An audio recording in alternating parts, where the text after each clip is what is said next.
महाभारतामधली एक कथा आहे. द्रौपदी आणि 5 पांडव वनवासाला गेलेले होते आणि त्या ठिकाणी द्रौपदीचं रोज अन्नदान चालू असायचं. अनेक यात्रेकरू वाटसरू तिथे अन्न मागायला याचक म्हणून यायचे आणि द्रौपदी सगळ्यांना छान अन्न पुरवायची. एक दिवस असं झालं की वाटसरू यात्रेकरू बसलेले होते, परंतु अन्न कमी पडायला लागलं. द्रौपदीला प्रश्न पडला, मोठं संकट आलंय, अन्न कमी पडतंय, पण कुणाला उपाशी जाऊ द्यायचं नाही, आता काय करावं?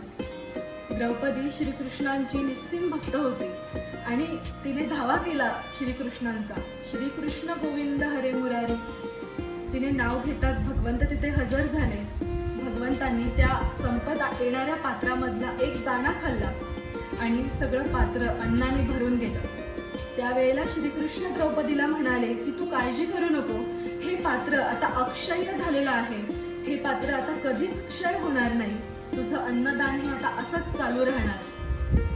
हीच आहे अक्षय तृतीयेची पौराणिक कथा की या दिवशी तुम्ही जे काही काम कराल, जी काही गोष्ट दान कराल, ती अक्षय होणार आहे, ती वाढत जाणार आहे, तिचा कधीच क्षय होणार नाहीये.